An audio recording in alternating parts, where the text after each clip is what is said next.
Tonight's episode is brought to you by Vendetti Optics, Sherpa.com, and you, our listeners. This podcast, everything I do, is kind of framed around this idea of finding yourself and being that, whoever you are, unashamedly, unabashedly, unapologetically, being who the hell you are. Unless you're a mass murderer, don't do that. You are a bad person.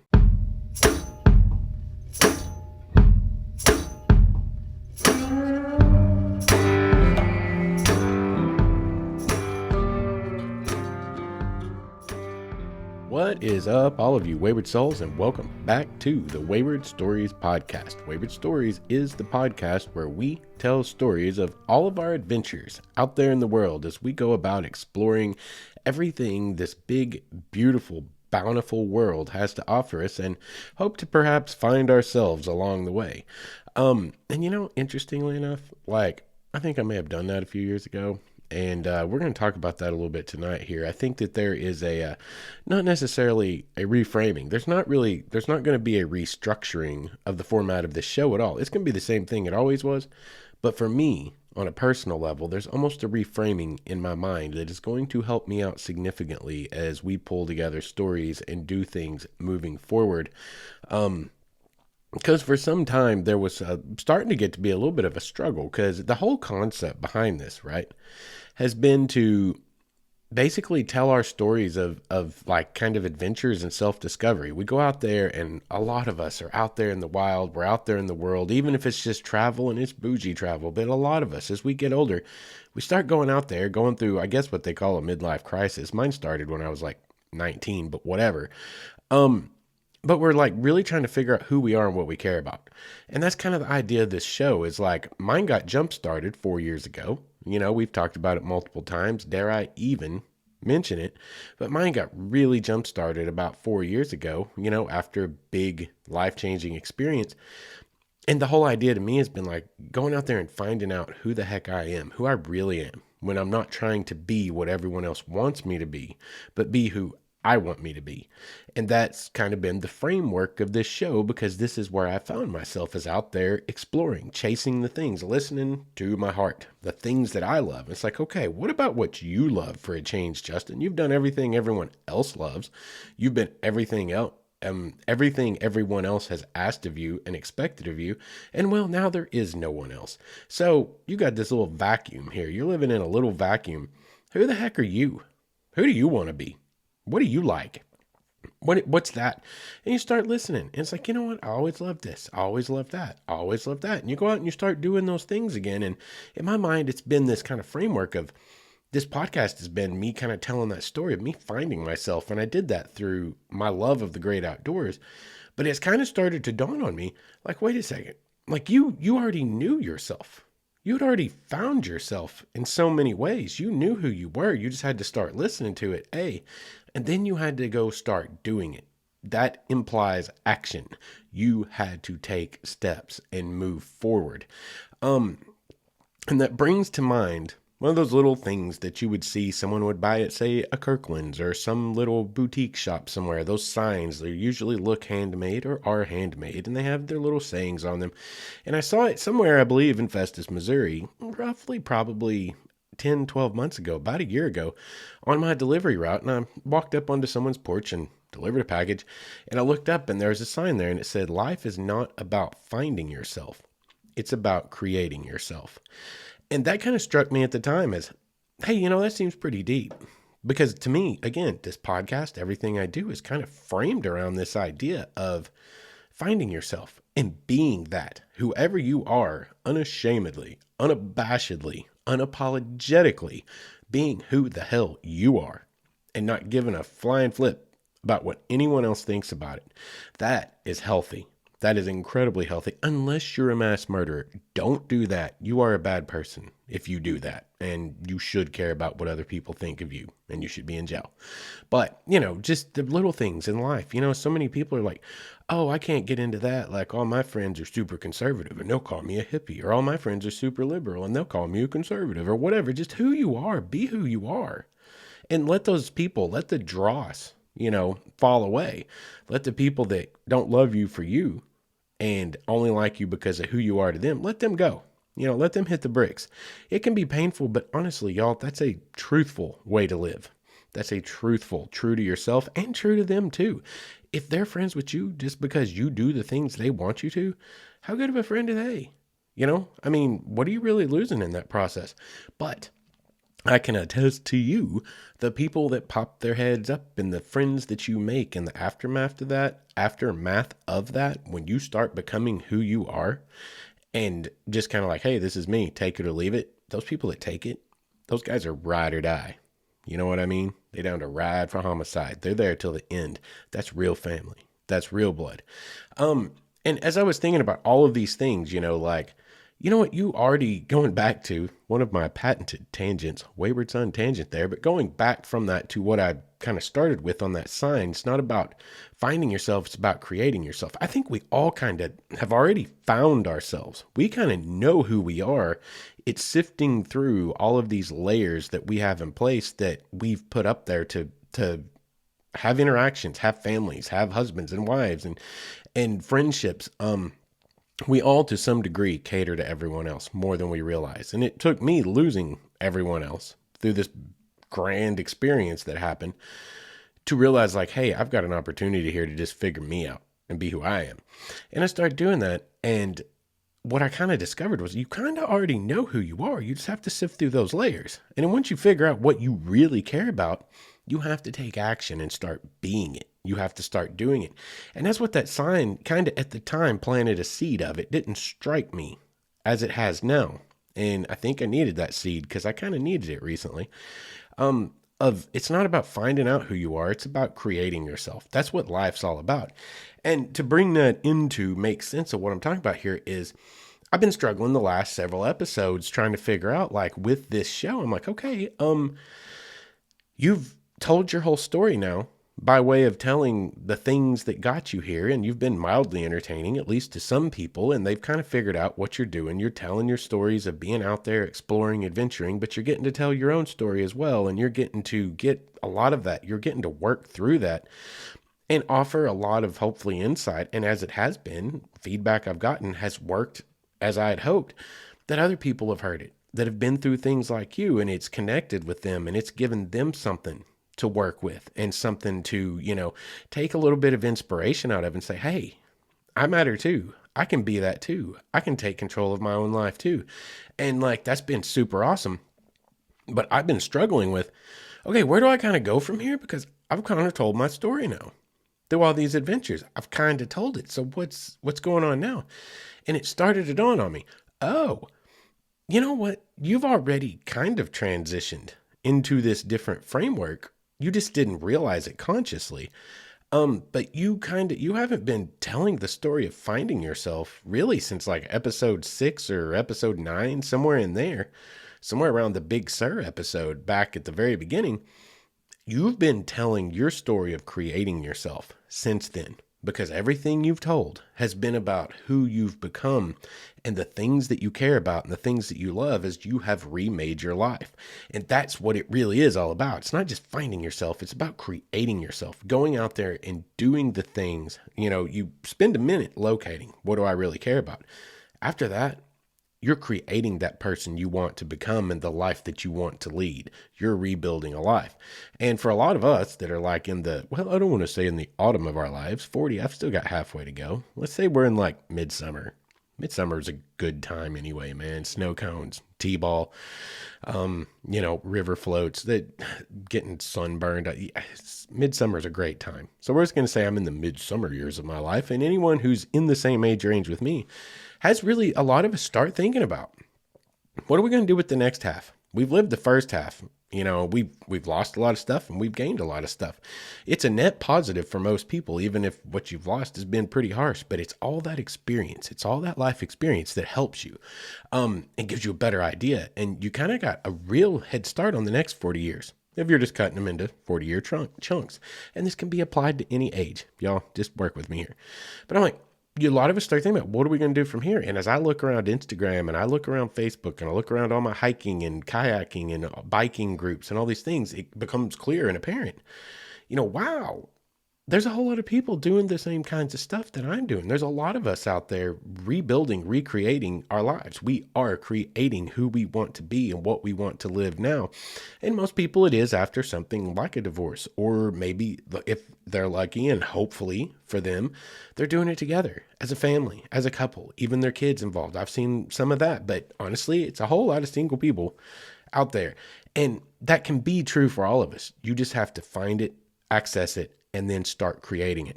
And so why is that important? Because that helps me reframe where I'm going in my mind as I come up with these stories. It's like, yeah, Justin, this still has value because you are in a constant evolutionary process of your life. I am the kind of person, I evolve because my childhood taught me you can trust no one, like literally no one.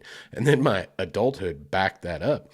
And you have to survive. And when you live your whole life in survival mode, you don't care for the societal convention.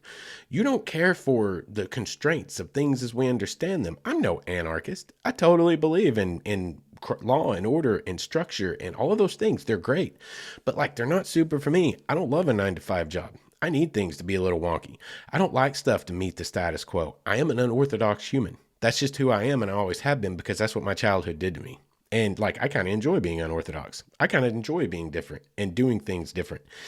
That works for me. I like living by the seat of my pants and being a partial nomad. I'm almost a complete digital nomad. Everything I do is based through this wonderful digital utopia, depending on which avenue you choose. If you go down the back streets and you end up on the north side of Fort Smith in that digital utopia, or North Little Rock, or West Memphis, or pretty much anywhere in St. Louis, there's a lot of places on the internet that are not great places to be found. But there's also a lot of wonderful things on there. But like, that works for me. And so like, as it goes, here I am rebuilding my life a step at a time, evolutionary. I have an open mind because there was a place I was going with that, and I find my way back to it now. All of the things that our world is structured around, which is what you were raised to believe politically, religiously, spiritually, it doesn't matter. Everything you're raised to believe, none of those things ever stuck with me. I questioned all of it, and I still do to this day. And I'm open-minded enough to accept a lot of it. Yeah, I had strongholds for years that have fallen away in the last 4 to 5. And so I'm just a very open-minded person. Hey, show it to me, prove it to me, and, I'll adjust how I think about things. I absolutely will. There's nothing wrong with that. So I evolve a lot. So this whole podcast and everything we're doing, it really embodies that little sign that said it's not about finding yourself. It's about creating yourself. That's what we're all doing. Even if we aren't doing it consciously, we are creating our own reality. We are literally co-creators of our world that we live in and our realities. The only real reality is the one in the little bubble that you're in and what you can affect within it. So as we create it, this helped me reframe. The podcast still makes sense. All these stories we're telling are taking us. It's showing you this is me recreating my world. This is me creating myself. I've already found it. It makes sense now. I was already doing it. And hopefully, like maybe that framework in your mind can help you just from a standpoint of like a little bit of perspective of maybe step back and take a look at your life and go, hey, that really is what I'm doing. I do create my own realities. I am creating my own world that I'm living in. And I'm not super happy with certain parts of it, or I feel like I'm not getting all that I want out of it. I'm not exploring the things that I love and I'm passionate about. Well, you'll start listening to your heart, start listening to your gut and going, well, hey, I really love this, this, and this. I need to start chasing it. And you can start more actively creating what you want your life to be. And on that note, a nice little segue kind of brings me to a bit of housekeeping that I wanted to talk about tonight because I'm super psyched about it. I'm also super intimidated and filled with anxiety over. In this whole thing, and this is part of what helped me realize that, is I am creating my future. I am creating who I want to be. I am now enrolled, boys and girls, gentlemen, ladies. I am now enrolled in the cultural anthropology program at SNHU. And I'm very excited about it. Basically only 2 or 3 of you that probably don't even listen to me, but the closest people in my world that know everything about my life, not just the last 5 years, but all the way back to my early childhood, know exactly how big of I don't want to call it an accomplishment, but how big of an obstacle had to be overcome and what it took for me to get to this point and how much it's about to take to get it done. It ain't cheap for a middle-aged dude with a job. You get zero assistance. Um, it's a pretty important thing to me, and I am super psyched. I decided if I was going to take on this much work, this much effort, and all of these things this late in my life, 41, it'll take me till I'm 50, y'all, to get the degree I want, taking it a class at a time, because I kind of have a job and a daughter and a podcast and a whole life that I have to live. Any of you that go to college as adults, as non-trad students, you know that. Any of you who've chosen to take more classes on top of a degree you already had to try to further your future, you know what it's like. And it's a lot to take on. And I didn't go into this blind, but I am getting into the thick of it now. In this last couple of weeks, I've been getting everything put in order, set up. We're on it. And I am so psyched because I decided if I'm going to take all this on this late, I'm going to do something I love. And that's part of why I probably never made it to school before now, to be honest. It's because I had no idea what I wanted to do with my whole life. Like I didn't. And I knew even back then without really consciously knowing it, how much I evolved. It's like, man, the things I love right now, I'm not going to love in 3 months because I'm going to move on. What can you do that you're always going to care about? Well, now I know. And this last 4 or 5 years has really shaped me and my experience to this point where I absolutely know what I want to do. And it is in cultural anthropology. It is a broad enough field where I can go many directions: National Park Service, state parks, archaeology, museum docent, museum curator, museum, like there's interpretive guides. There's so many things I love to learn and I love to teach. And it's all within cultural anthropology. All the things I love in this world, you guys have been listening to for this is the 43rd podcast and been watching on my YouTube channel. All the things I love so much in this world that I can't tell anyone why. It's ineffable. It makes no sense even to me, but history, culture, all the world cultures, like everything about who makes us who we are, everything about that makes all of us who we are, and our interactions in this world and how this world has been and how it is right now and how it can be, and watching the evolution of that over the eons. It's awesome and I love it. What the heck am I going to do with it? I don't know yet. I got many career paths I could take through it, and every single one of them would keep me happy as a clam for the rest of my life. And so I finally know what I want. And I'm about to go get it. And any of you doubting Debbies out there, any of y'all out there that are like, yeah, we'll see if he can handle it. Oh, brother, let me tell you something. You don't know the things I can handle. Here in the South, when you go through hellacious experiences, people say that it'll put dog in you. It'll put the dog in you. And what that means is it puts fight in you. It puts determination in you, and it puts you ain't going to lose in you. And let me tell y'all something. I got a whole lot of dog in me. Not only will I have this degree, there's a very good chance in 10 to 12 years, I will have a master's in it. I promise you. There is no if. It's going to be a win. Come hell or high water. Let's hope I don't get hit by a beer truck tomorrow. But short of anything like that, we're going to have it. And I'm super psyched about it. And I'm really excited about the doors it could open for me because I'm getting old, y'all. Part of the decision-making process here was, this is my retirement. I work for Big Purple. They don't give you retirement. They don't give you benefits. You get screwed left and right. Last week alone, guys, I tweaked my knee hard. I don't want to call it a full blowout, but I tweaked it hard. I couldn't hardly walk for a day, and I dislocated this finger at work. Okay. In St. Louis, Missouri is probably not the place to dislocate your middle finger so that it becomes swollen to 3 times the size of your other fingers and sticks straight up and can't be bent. Just saying, middle finger extended at all times in a city like St. Louis, probably not a good idea.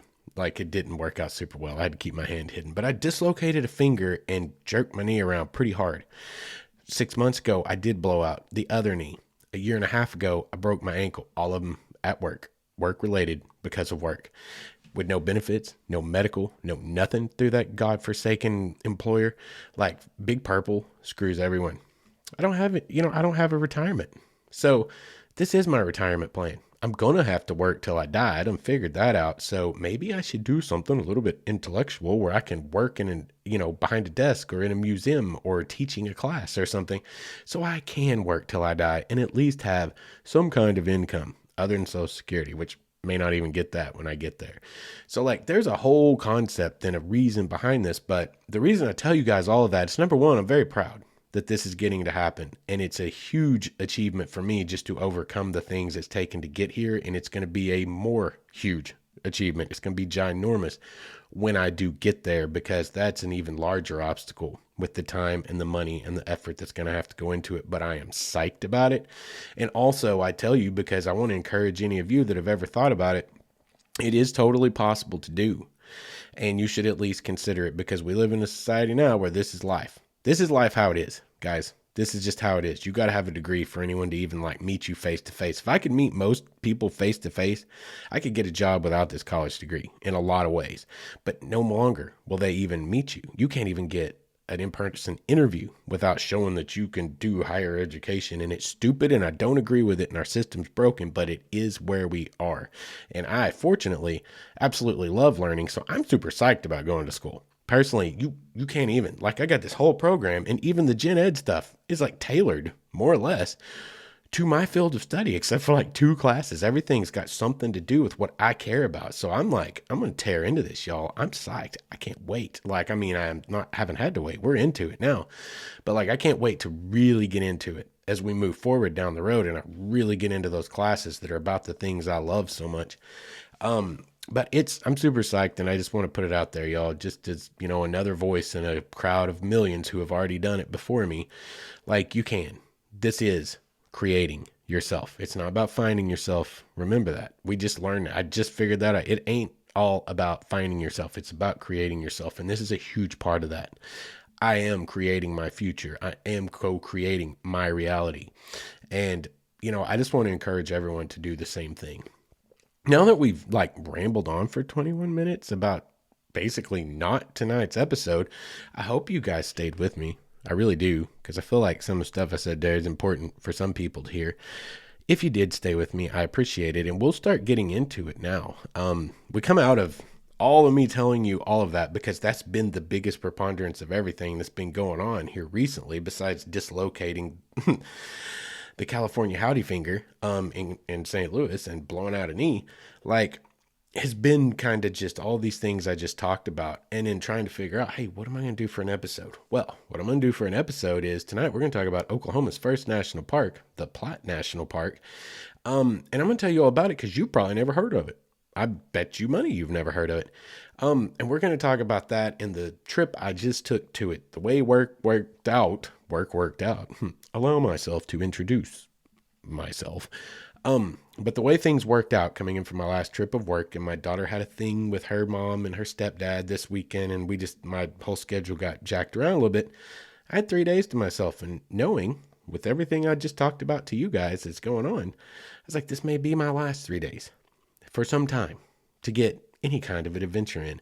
And so I got in this adventure going down to Turner Falls, near Davis, Oklahoma. It's in the very southern portion of Oklahoma, darn near down into Texas, dead central part of the line between Texas and Oklahoma, and to check out the Arbuckle Mountains and Turner Falls and Platt National Park in the Chickasaw National Recreation Area. But it all plays together in a story that I'm going to tell you all about it. But let's get to actually talking about tonight's episode. Thank you if you stayed with me. So number one, the Arbuckle Mountains. Arbuckle Mountains are in southern Oklahoma, only about an hour to 2 hours drive-wise from the Wichita Mountains that we just talked about 2 episodes ago in Outlaw Loot and Spanish Gold. And they're similarly some of the oldest mountains in the entire world, but especially in the United States. There are varying like arguments about what's the oldest. People talk about the Blue Ridge Mountains, the Great Smoky Mountains, obviously the Appalachians all the way down, but the Blue Ridge Mountains in that region, the Wichitas, the Arbuckles, like the Rockies. Again, the Rockies are babies. The Rockies are babies time-wise. Like they're not even close. But everyone argues about it, and this is the safest way to put it. They are 1.4 billion years old, and they literally vie for the top spot as oldest formation in the continental United States. And as such, they are eroded down to nearly nothing. And that's really fascinating. The oldest, you think in your mind, the big Rockies and the Appalachians are so big and stately and they just seem ancient. No, they're actually really, really young comparatively. The oldest mountains we have had a billion years to erode, and they're super short. When you get into them, though, what's left of them, you're down to like core base material, like absolutely gorgeous and stunning and breathtaking kind of scenery. It's really cool stuff. The Wichitas were amazing. The Arbuckles are too, in a little bit different way. One thing I noticed right out of the box with the Arbuckles is that they are, again, very short, but it makes it a lot harder to find some of the really, really stunning stuff. Altogether, absolutely beautiful. Forested hills, forested little rolling hills and plains going into some pretty nice little mountains. When you get down into the deepest parts, and I mean, one of the places it was really, really obvious was in the actual park of Turner Falls Park itself, because there's a lot of obvious geology going on, where you've got the river that cuts through, and it's made this huge, beautiful 77-foot waterfall, the tallest waterfall in Oklahoma, right there in Turner Falls Park. But that's where the geology, to what I could see in the area I was actually in, is kind of the most exposed. You get a little bit further, 20 miles to the west, over towards the Chickasaw National Recreation Area. They're not as dramatic. Like, the real drama that I could find was kind of right there in the heart, just south of Davis, 7 to 10 miles south of Davis. But they're very, very beautiful. In that area, what makes that area so special, other than they're super old, super, super old and eroded down to, and when you get into that geology, the geology is really amazing. Have the 77-foot waterfall. But there's a syncline. The aquifer there forms a syncline, which creates all of these natural springs pushing out over in the Chickasaw National Recreation Area, which is where the original Platt National Park was. And they get pushed up out of the ground at lower elevations. You guys know how hydrology works, how the Romans actually had working toilets and water fountains up in the top of the Roman Colosseum. You guys know about all of that stuff. This is how this kind of works in the natural setting. And these springs push up. And some of them come through a lot of different minerals. So you have sulfur springs and you have bromine springs, but you also have like clear water springs, like freshwater, not clear water. Freshwater springs that you can drink straight out of it. And these springs had, as all of them are, any of you guys that are aware of like Hot Springs National Park down in Hot Springs, Arkansas, just south and west of Little Rock. I mean, these places were really gathering grounds for the ancients of all times, from Native Americans all the way up until like the European settlers started hitting, and then we, the European settlers, because we're all industrial capitalists, start turning these things into bathhouses and like community gathering places and start trying to capitalize off of all of this, right? That's what's going on down there, and it's really, really cool with the beautiful scenery that there is to go along with it, created the original first Platt National Park. And what we're going to do, we're getting close to pushing 30 minutes here into our ad break, but what we're going to do is I'm going to read to you a couple of things about Platt National Park and set the stage for you. And then we'll go to our ad break, and when we come back, I'll tell you about my trip. We'll do our travel log after we get back from the break. So right now, let's talk about Platt National Park. I'm going to read first from the Chickasaw National Recreation Area actual publication that you pick up at the park that has all the hiking trail maps on it. And we'll talk later about everything you can do in the park, but this is going to give you an overview of what we're going to talk about tonight. Water is the attraction at Chickasaw National Recreation Area, whether it takes the form of springs, streams, or lakes. At Little Niagara and Rock Creek, shaded streams beckon waders and swimmers. Veterans Lake calls anglers to test their skills. Lake of the Arbuckles provides excellent motorboating. Shoot, I'm sorry. Lake of the Arbuckles provides excellent motorboating, skiing, sailing, fishing, and swimming. Holy crap. I'm going to leave that in because it's real. That wasn't staged.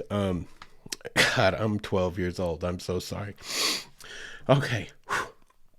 Chickasaw's mineral springs result from water passing through underground rock layers that form a canoe-shaped structure called a syncline. I just told you about that. Water enters the high point of this formation and travels downhill. Pressure then forces the water up through the fissures in the rock layers. Some rock layers contain sulfur and bromine. Water coming through these layers collects the minerals, becoming mineral water. Water passing through rock layers without these minerals is considered fresh water. Folklore tells of an ancient people who called this place, quote, peaceful valley of rippling waters, end quote. Many believe that the waters had healing powers. In the early 1800s, the federal government began to move American Indians, Choctaw, Chickasaw, and others from the east of the Mississippi River to this area. In 1855, land that is now part of the National Recreation Area was deeded to the Chickasaw Nation. By the late 1890s, settlers had built a town at Sulphur Springs. Its hotels and bathhouses promoted the water's medicinal qualities. Concerned that overuse would deplete the area's unique natural resource, local residents sought to preserve the springs. And to that end, in 1902, the Chickasaw and Choctaw Nations sold the springs in a 640-acre buffer to the Department of the Interior. Senator Orville Hitchcock Platt of Connecticut sponsored the legislation, establishing it as Sulphur Springs Reservation. Senator Platt died in 1905, and in 1906 the reservation boundaries were expanded and the name changed to the Platt National Park. In the 1930s, the Civilian Conservation Corps built pavilions, roads, trails, and waterfalls and planted over 500,000 trees in the park. In 1976, Platt National Park, Arbuckle Recreation Area, and additional lands were combined to create this nearly 10,000-acre recreation area. The legislation creating the new area stipulated that it be named Chickasaw National Recreation Area to commemorate the Chickasaw Nation's cooperation in establishing the park in 1902.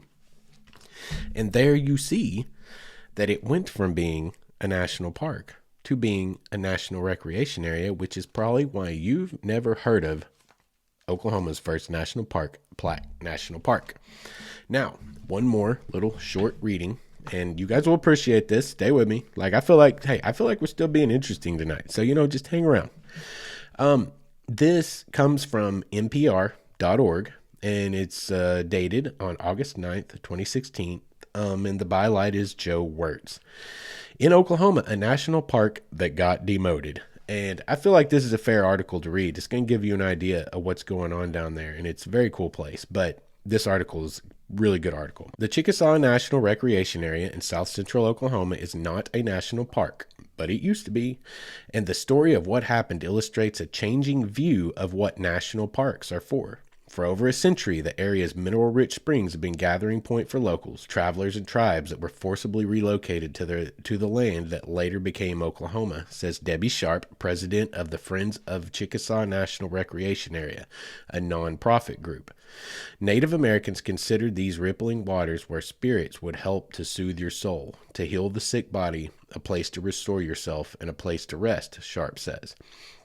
Word of this, quote, Oklahoma oasis, end quote, spread in the late 1800s. Trainloads of tourists flooded in to soak and drink the water. The Chickasaw and Choctaw tribes were worried city entrepreneurs would turn the springs into a private spa, so they worked out a deal with the federal government, and Platt National Park was established in 1906, protecting the springs as public commons. I love that. Stepping out of the narrative for a minute. Absolutely love that they worked to make sure it remained open and free to the public, as opposed to becoming a pay-for-play kind of site by private entrepreneurs. Anyway, back into the narrative. It's really different from the other national parks because it doesn't have this grand scenery, says Heidi Hoban, a professor of landscape architecture at Iowa State University. She says Platt has always struggled to stand out at a national level. Platt was the smallest national park. It had streams, but no raging rivers. It had hills, but no majestic mountains, and most of what you see today isn't natural. During the New Deal, the Civilian Conservation Corps planted hundreds of thousands of trees and shrubs, carved hills, piped spring water to pavilions, and even the bison herd was transplanted. It's like this improved nature, in a sense, Holman says. She says from the moment it was created 100 years ago, the National Park Service struggled to balance two ideals. We're going to protect these things, and we're going to provide for enjoyment, and that's a dual mandate, she says. And sometimes one of those mandates is emphasized more than the other. Platt thrived in the 1950s as war-weary Americans flocked to leisure activities like boating and camping, but the conservation movement in the 1960s saw a push for more inspiring wilderness. In 1976, Platt was demoted. It was combined with a nearby reservoir and rebranded as the Chickasaw National Recreation Area. Sharp says that the change pushed the park off of the nation's map. I would just give almost anything that I have to see that we return to the national park status, she says. Just the national park status, to me, that's pristine. That's beautiful. That's magnificent. That's a part of something so big. The recreation area does have one feature that many of its more impressive national park cousins, however, lack, and that is that admission is free. And then that's the end of the narrative. And let me speak to that real quick. Yeah, y'all ever been to Yosemite? $40 every time you go per car. Do you by yourself? $40. Doesn't matter. It's expensive. The former Platt National Park is free and really should be a destination for everyone, because how many times do you get to go see a national park that's no longer a national park? And it's not really for lack of it actually being beautiful, y'all. The springs are amazing. But we're going to save that for part 2. It's time to take our break, and I'm going to tell you all about my experience exploring this beautiful area down there when we get back. You guys hang around, and we'll catch you in about 60 seconds. I want to take a second to tell you guys about tonight's sponsor, Survival Feeling. Survival Feeling is a hiking brand based in Greece, and they offer an assortment of gear that's aimed towards the goal of helping you better enjoy your time outside. And that is, of course, what we are all about here at Wayward Stories. I really like this company for a lot of reasons, but chief amongst them is that they were founded with giving back to the community in mind. They donate a portion of all proceeds to organizations like the Wildland Firefighters Foundation to help support those who work to keep us all safe while we're out there trying to find ourselves. We've partnered with them to bring you guys a unique coupon code that will save you Wayward Souls 15% off of your order. Go to survivalfeeling.com and use offer code Wayward Stories at checkout. Once again, that's survivalfeeling.com and use the offer code Wayward Stories.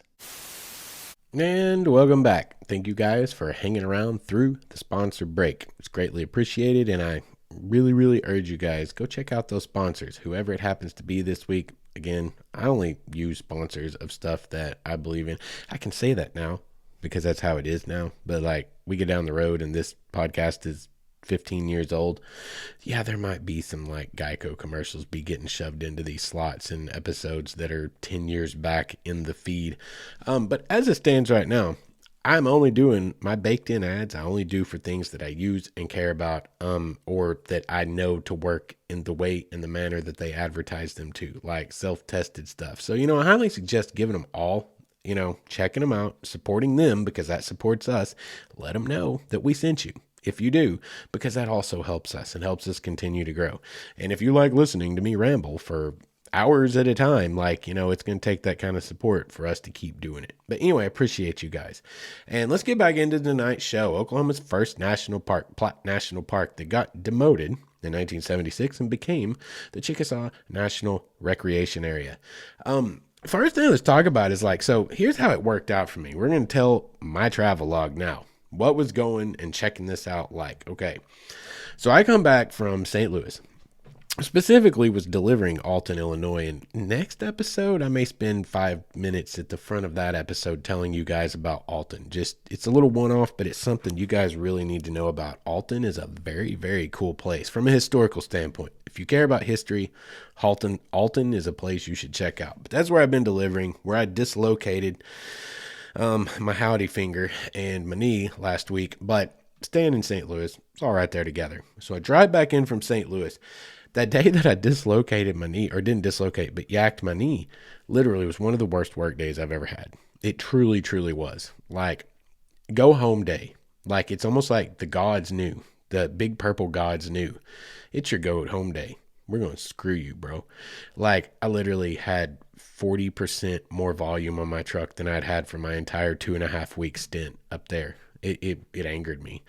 I didn't get done till almost 6:30, back till 6:30 that night, and then had to drive 6.5 hours home. I got here to Fort Smith, Arkansas, 2 in the morning, and turned around at 10 the next morning after I'd unloaded everything. Turned around at 10 the next morning and took off for Turner Falls. Guys, that's how I live my life.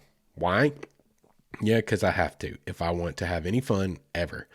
So I took off for Turner Falls, and what turned out to be the Platt National Park. See, like you find these things out as you go. Turner Park and Turner's Falls is where my brain started because it's something that's been on my go list, my bucket list of local things that need to happen on a short weekend. So I get turned around and we drive down to Turner Falls. Well, I want to tell you about the drive there just a little bit because I want to battle a misconception about the state of Oklahoma. Back when we were making, and I talked about it a lot in the last episode. I hope I didn't run any of y'all off because we talked about it a lot, but I talked about my time in film. Okay, well, we did some shooting here in Oklahoma, and when those Texans and their big egos came up here and crossed the line, I heard from more than one of them, and I'm picking on them. I loved most of them a whole lot. There was only one that annoyed us greatly, but I loved most of them. They were great people, but one of the things I heard over and over again from those guys was like, this is Oklahoma? Oh my God, this is beautiful. And they're coming from Texas, which is mostly flat, like that's why everyone comes from Dallas to Northwest Arkansas and to Southern Oklahoma to Turner's Falls and Wichita Falls and Broken Bow and Hochatown and all of that stuff. There ain't much in Texas as far as recreation that's not just flat grassland. So these guys come into Oklahoma and they're like, oh my God, this is beautiful. This is gorgeous. I had no idea. I thought Oklahoma was like the wild, wild west desert, whatever. Well, like it is partly. It's kind of like basically from Oklahoma City east to Fort Smith, Arkansas, where I live. It's called Green Country for a reason because it's literally in the northern half of the state. The Ozark Mountains are bleeding down and coming off the plateau into foothills through the northeastern part of the state, up around Tulsa, all the way down. Eastern Oklahoma is in the Arkansas River Valley, which is quite beautiful and hilly in its own right with all the forest. You get into southeastern Oklahoma, it's all the Washita Mountains from the Washita orogeny, which is where also the Wichitas and the Arbuckles came from, by the way. And it's really, really dramatically gorgeous in southeast Oklahoma. You get over toward the southern part of the state, out and toward the desert, you go through the Arbuckles and then the Wichitas, and then it does kind of become that crazy prairie land. And up through Oklahoma and western Oklahoma, it is what so many people think it is, but like literally like 70% of the state, 65% of the state, it's a whole different ecosystem and it's gorgeous. We got clear running water, like whitewater rivers. You can go raft, you can go kayak, you can mountain bike. There are so many climbers. It's a climber's paradise. It's a hiker's paradise. Southeast Oklahoma, eastern Oklahoma, southern Oklahoma are absolutely beautiful places. Like I want to combat that misconception. Oklahoma is a hella state. I'm proud of my home state. It's where I grew up. Sooner born, sooner bred. Like I love Oklahoma. And it's beautiful. You guys should know that, and that you should put it on your list. If you've never been down to southeast Oklahoma, down to southern Oklahoma, get online. Look up travelok.com. Check out a lot of that stuff. Go out there and see, and go put it on your list of places to go. You'll be surprised. You'll be pleasantly surprised. Some of you, like my Texan friends, might be a little shocked, but it is absolutely gorgeous. So when I went to go down, I had two options. I can hook it down I-40 straight to basically Shawnee, almost Oklahoma City, and then I can start hitting like 35 south and head down towards Ada, Durant, et cetera, et cetera. And that was a little bit faster. But if I was willing to add 15 minutes to my trip, I could go over through my stomping grounds where I grew up in LaFleur County, down around, go through Poto, go through Worcester. Like, gosh, every town I went through, I was like, oh yeah, I dated a girl from this town in high school. Oh yeah, I dated a girl in this town. Oh yeah, I dated a girl in that town too. Yeah, it's like I don't really necessarily like going back through time, but it happens. But I got to go through my old stomping grounds. But when you go that way, you go right down through the Washita Mountains, and I chose that way. I'll take an extra 15 minutes every day of the week for a beautiful drive. Interstate 40 is not bad. All the way over to Oklahoma City. Again, it's green country. It's somewhat interesting to look at. But like when you go down through the mountains, we're talking some awesome roads going down through winding mountain ranges with some beautiful vistas and overlooks and huge longleaf loblolly pines. You go through hardwood sections of forest. You go through all these little small towns that came up around the coal mining industry. A trip through southeastern Oklahoma, y'all, is a very, very fun trip to take. It is a very beautiful trip, and it is like awash with photographic opportunities. So I chose to go that way. I want to take the scenic route anytime I can go. Got to go down through McAllister and Krebs. Man, they call it Little Italy. Krebs is Little Italy, and there are some amazing Italian restaurants there, straight up. Families that have moved there many years ago, and there people used to make the pilgrimage. Man, you drive 2 hours to have a dinner in Krebs every once in a while at one of the many amazing Italian restaurants. But like, I took the long way. I took the scenic route, the road less traveled, as they say, because usually that's where all the awesome stuff is. And I just want you guys to know that. Like, combat that misconception, that blanket idea of what Oklahoma is out there in the rest of the world, y'all. Again, probably 65 to 70% of Oklahoma is absolutely gorgeous. Truly is. Wonderful, wonderful things to do there. And you should all be making trips to my home state and giving them some of your money, spending some money in their communities, because it'll be great. It'll be great. I promise. You won't regret it. So I drove down that way, and I showed up about 2:30 down there in Davis, down at my little abode where I stayed. It's actually a place called the Canyon Breeze. Stayed in a little bitty hotel, cheapest place I could find. Stayed at the Canyon Breeze. They have many things there. They actually have a whole RV park. It's under, like, I think Deer Creek. They have two names they kind of work by, and they've got a whole little area. They got an ATV park, like an off-road park. It's right down on the Kiamichi River. It goes right through the middle of part of their property. And the hotel itself, like, just if you go, okay, you're not going to be bougie if you go there, but I will say this, it's very clean. It is quaint. It is simple. It is functional, and it is very clean. It was totally worth the price I paid for it for the kind of traveler I am. I don't go to stay in style. I go to have a place to sleep so I can adventure to my heart's content, right? Also, my heart's consent. I mean, I guess I need to consent to some of the things I do, right? But it was a cool place to stay, but I got there kind of late, on day one. I'm only going to have really all of Saturday. Like, I got there on Friday at about 2:30. I'm only going to really have all of Saturday, that afternoon, and then Saturday to really explore, because Sunday, you're checking out by 9 or 10. You want to get home so you can start editing pictures and unpacking. And I've got literally just came off of 2.5 weeks in St. Louis into 2.5 days, again, further from home, getting everything filthy and dirty out there in the woods, and doing all my adventuring and photo taking. Like, I had a lot to do Sunday afternoon, so we kind of left out early to get back so that I could get my life back in order to take back over. My daughter was done with the things she had that weekend. Actually, she went to the Garth Brooks concert, and she did not like it because it was so loud. I could have told you that, but, that's what her mama was into, and her stepdad. And I'm glad she got to experience it. Like, and maybe she'll remember it more fondly as she gets a little older. But 8-year-old doesn't appreciate old Garthy Garth, not the way that a lot of us would. And also the loud music. She said her ear muffs weren't quite good enough. She didn't really care for it. But anyway, she was done with what she did. So I got to roll into taking her to gymnastics yesterday and last night and doing all that stuff. And we're into soccer season again. So I'm getting back to real life. So Sunday afternoon was a great time to, like, literally do, 3 loads of laundry, get everything in order. It just took a whole thing. So I had basically Friday afternoon and Saturday, right, to do all my adventuring.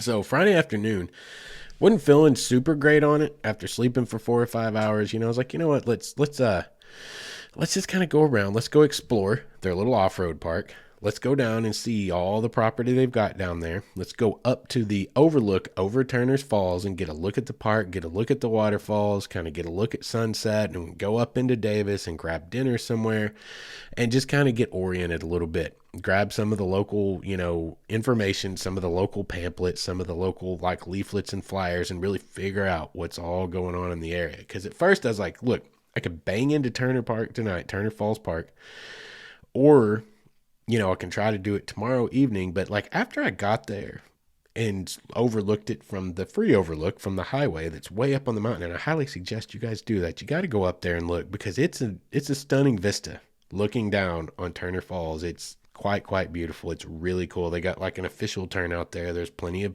paved parking. Go up there and get an overview. And as I'm up there looking at it, I was like, well, that place ain't very big.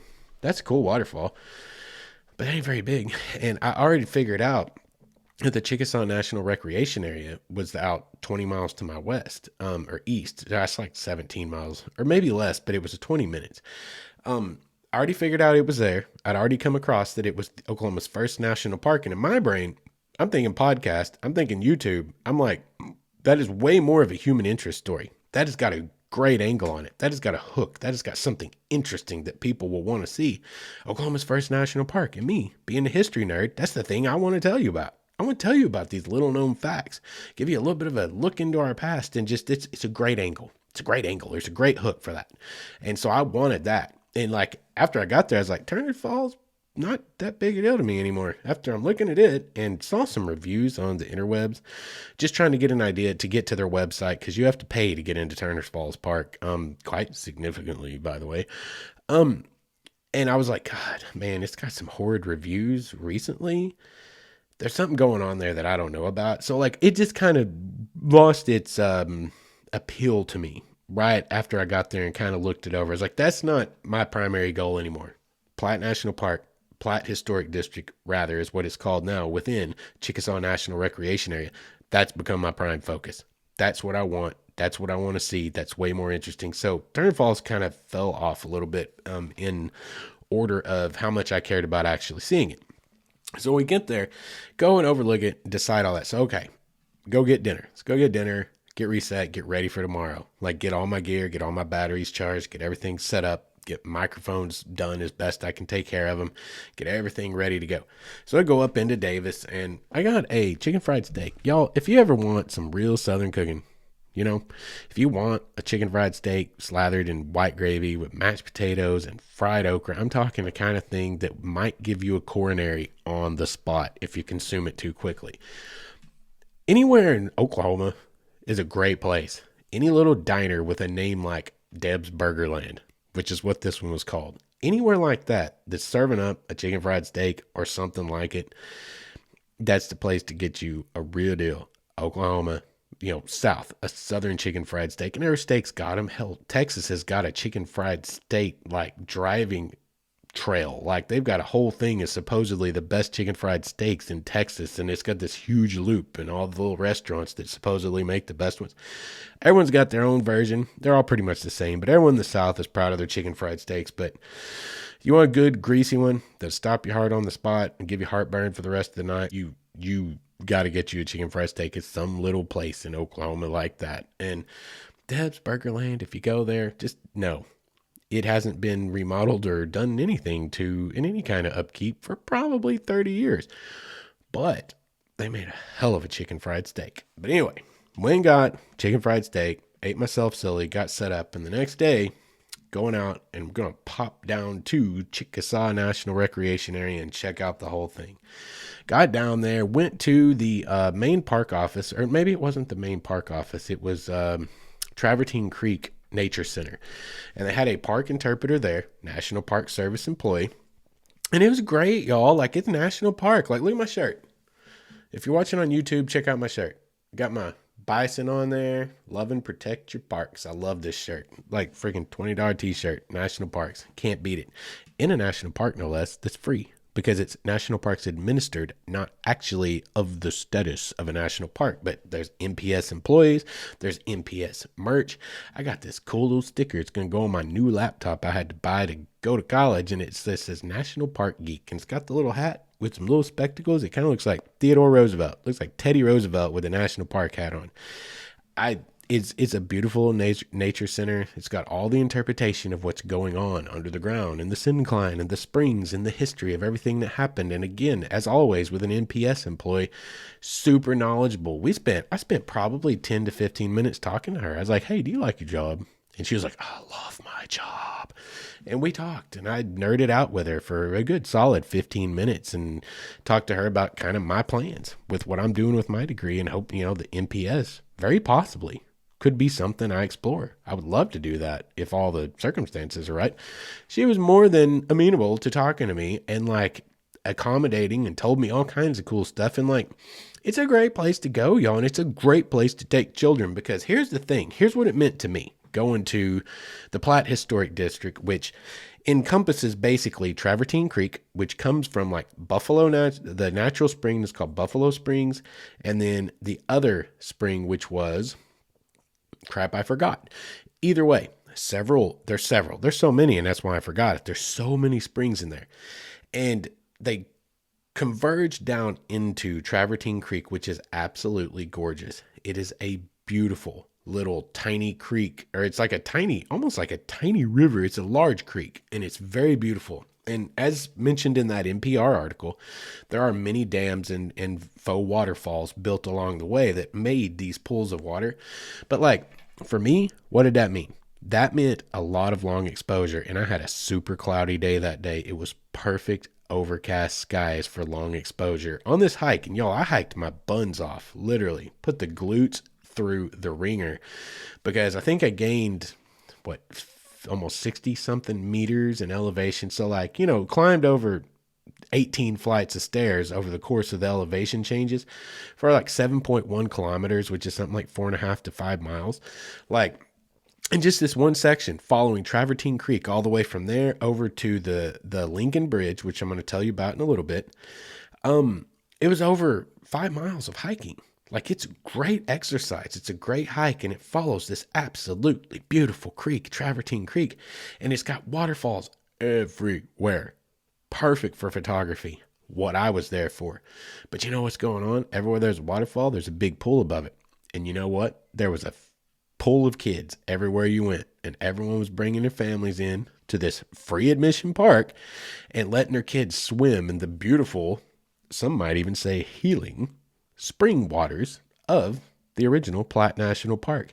And it's just cool, y'all. It's a perfect place to take your family for a day swimming in the cool waters of a creek, to have lunch under these big, huge, beautiful old growth oak trees. I mean, they're over 100 years old now, or 90 years old now, because they were planted in the 1930s, right?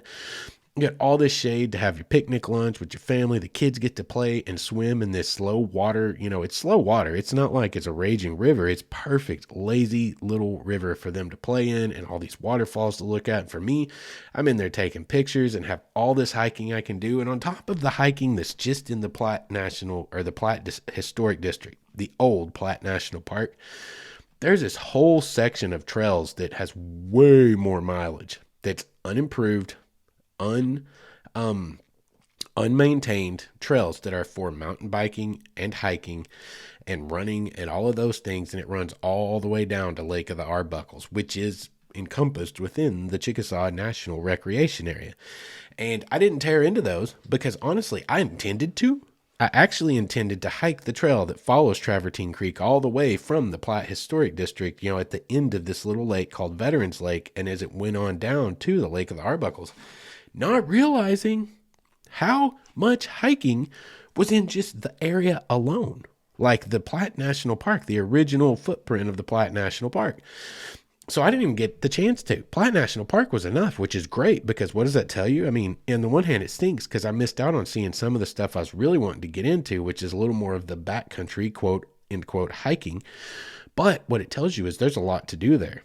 And there's so much more. And by the end of this episode, I am going to tell you about all of it, because I think you guys could get 3 or 4 day weekend out of hanging out down there and see lots and lots of stuff if you're interested in biking, hiking, fishing at all, because is Lake of the Arbuckles, but biking, hiking, photography, birding, or history, just those alone right there would keep you busy for several days.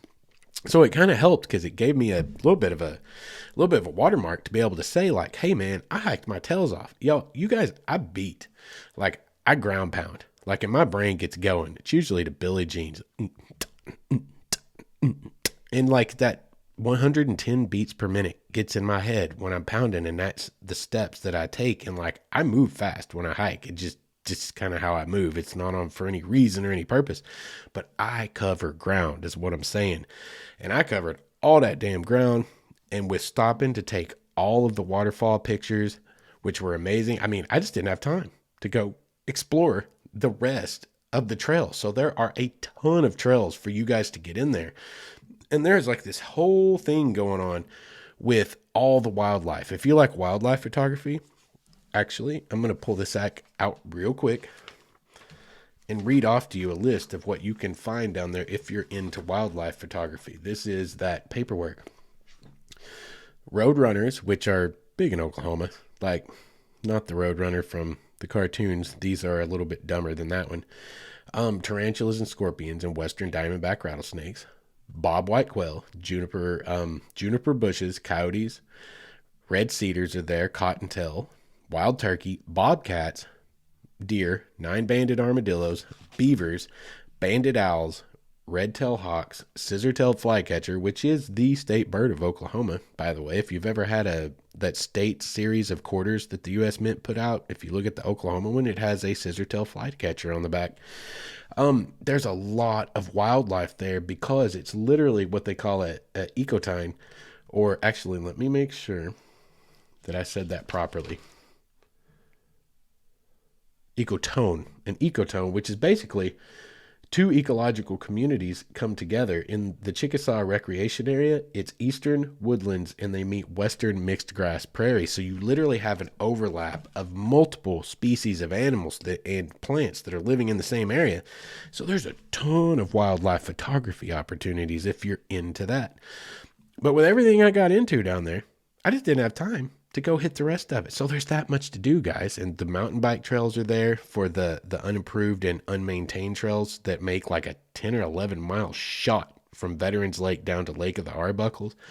And you're going through this beautiful wooded lands on some of the most ancient mountain formations that have eroded down to these beautiful rock structures and rock formations with this beautiful rock travertine creek that runs through there with all the spring water in it.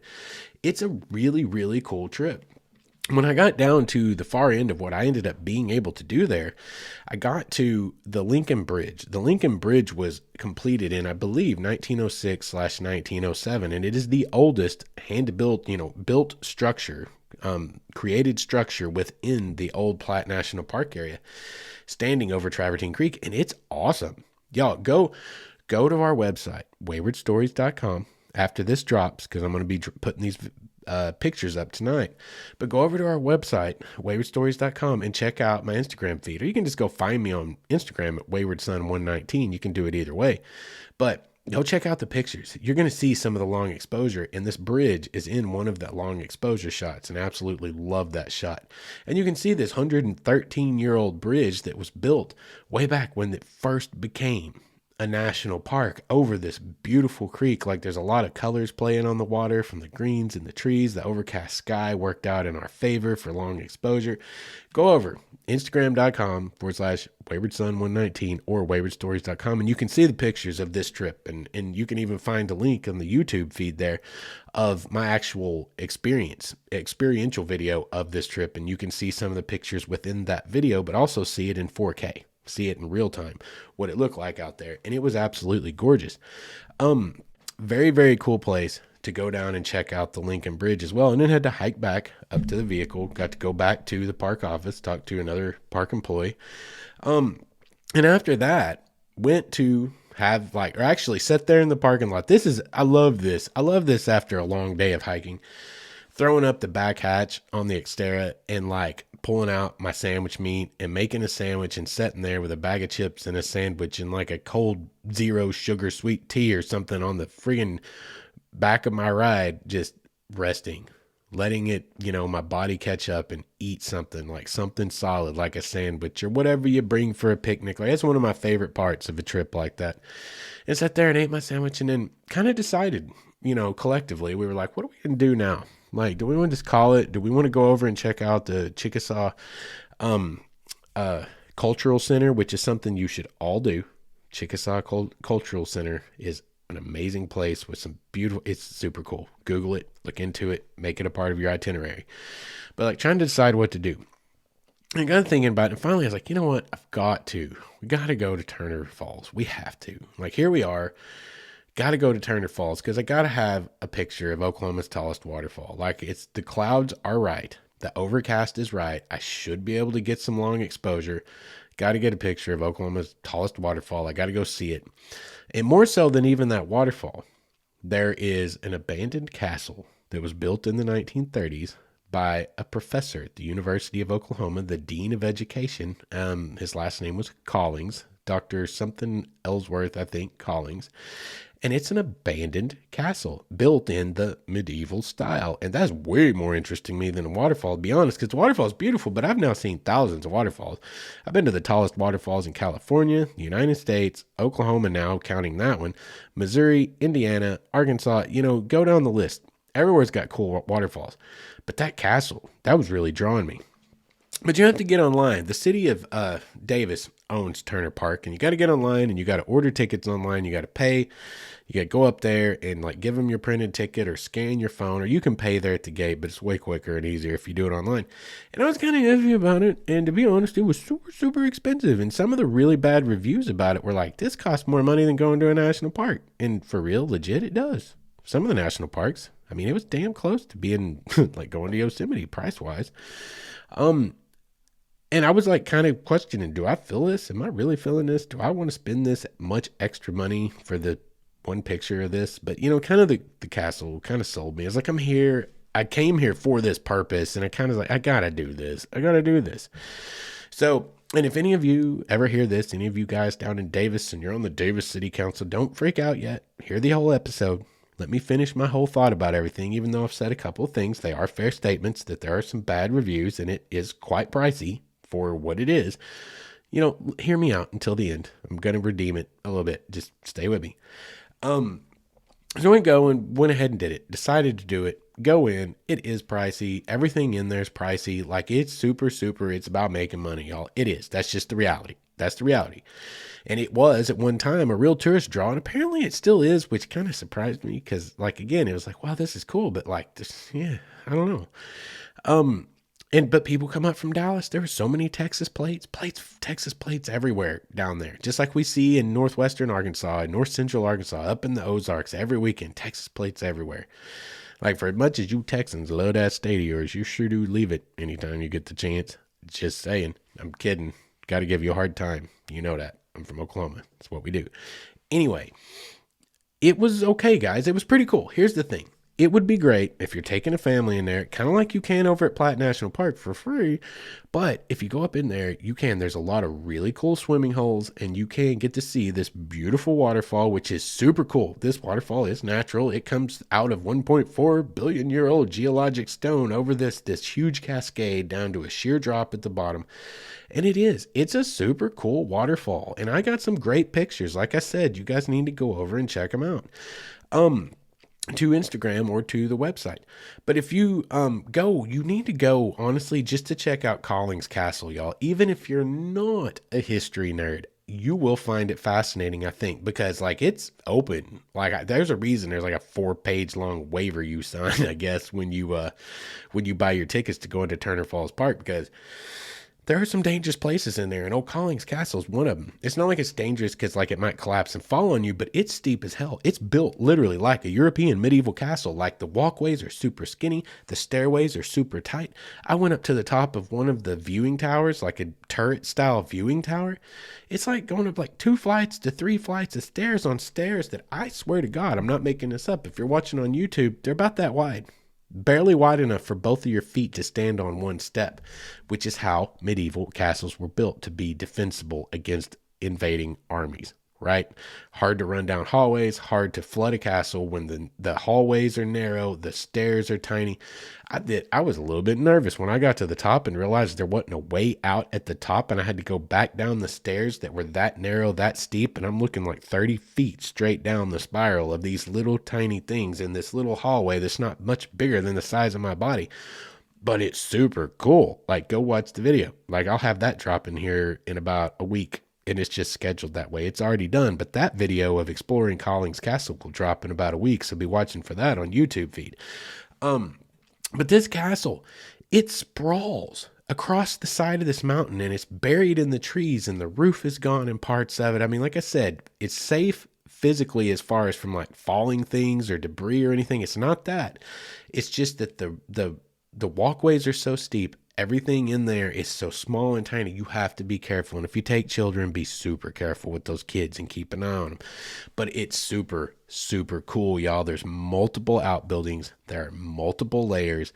There are multiple rooms within the layers, all within this abandoned castle that was built 90-something years ago in the traditional style of a medieval castle by a very obviously eccentric professor from the University of Oklahoma as his weekend kind of summer home getaway, which is literally right 100 yards away from Turner's Falls, this beautiful, majestic waterfall that's happening. And what's really, really cool If you explore your way up through Collings Castle far enough and you get up to the top, suddenly you realize, oh my God, there are more stairs that go all the way up the side of the hill. And you go up those stairs and you find another building. And in that building, when you come out the other side, you find a pathway that continues up to the top of the mountain. And when you go up to the top of the mountain and you finally figure out where that pathway was leading, you're literally standing on the highest point on that hill above Turner Falls, looking down at the whole panorama. The waterfall is below you. The Arbuckle Mountains stretch into the distance to the sunset. Go and see the pictures I took. I told y'all, like, they're going to be on Instagram. I'm actually dropping most of those tonight after I get this episode edited and get this up and ready to be viewed or listened to.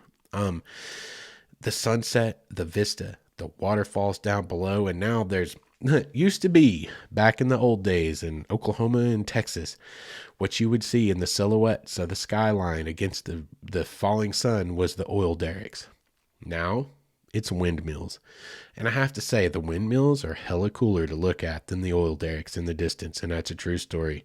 They're really neat. And some of those pictures I got, they're very, very cool. There's windmills all around because there's the Arbuckle Project wind farm, which supplies hundreds of thousands of homes in Oklahoma with power, all naturally. It's a really cool initiative. I looked into it because I'm a nerd, and I was like, damn, there's a lot of wind, this is a big wind farm. What's this? Which wind farm is this?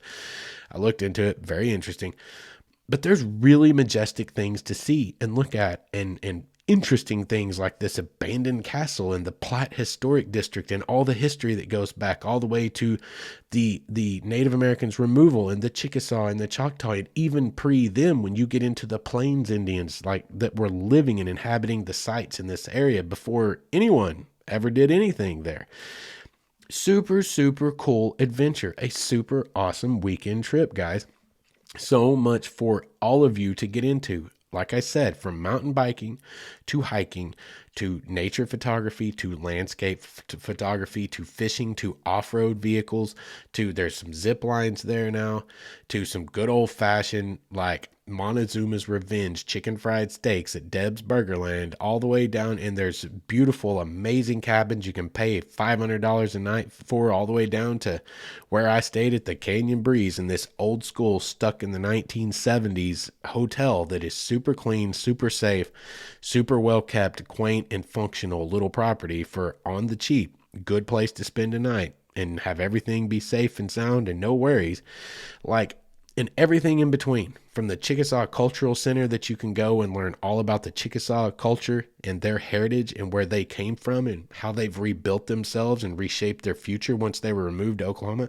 There's everything, guys, from nature to history. And I can't say enough about how much I enjoyed that little adventure. There was so much cool to do there. Even when I got worn out, even when body parts started hurting, my knee was still yacked from last week. And I was out there hiking 7 freaking kilometers on it, whatever.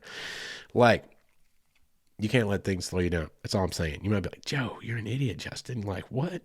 No, you can't let stuff slow you down. If you get this age and you're doing as many things as I'm trying to do, you got to take every opportunity you can. But anyway, I digress. You guys should all go check it out. Go to the Arbuckles. Go to Turner Falls Park. Spend your money. Check it out if that's your kind of thing. Or go for free over to Platt Historic District, formerly Platt National Park, now a part of the Chickasaw National Recreation Area, and see one of over 400 national parks administered sites that we have in this great land of ours right there in Oklahoma. And it's a short drive from Dallas, a short drive from Oklahoma City or Fort Smith or even Little Rock, and worth 4 or 5 days of your time if you've got it, but also great for just a little weekend trip. And I can't recommend it enough. I enjoyed the heck out of it. That brings us really to the end of tonight's episode. There are some other things I could talk about, but I'm not going to spend any more time. This one's ran on very, very long. And I got stuff to do. I got to go take some classes, do some classwork. After I edit this and stuff. Here we go. Let's see what we got ourselves into, Justin. It's on like Donkey Kong now. But anyway, appreciate you guys coming back for another week and listening, and I look forward to seeing you again in 2 weeks. If you have any stories, any trip podcasts, any adventures, any travel logs, anything that you've done that you think your fellow listeners would like to hear, we're still taking admissions. mywaywardstory@gmail.com. If you want to go check out all the photography, you want to go see the experiential videos from this week's episode of the adventure I just went and lived and everything that I took from it, go over to waywardstories.com and you'll find all the links right there on the homepage. You can also contact us through that homepage. If you guys are enjoying the show, I ask again, as I always do, I plead with you, my friends. Please rate, review, and subscribe. That helps us get bumped up where more people can discover us. It makes us more discoverable. And for anything other than that, like I said, waywardstories.com to check out everything else. Rate, review, and subscribe if you would. I appreciate it. And we'll catch you guys next time. We'll catch you in the next episode. Let's quit beating a dead horse here and let's wrap this up. You guys can go on and live the rest of your day and I can get on with the rest of my night. It has been a pleasure as always. Until next time, you guys go out there, have some fun, explore some things, and be good to each other.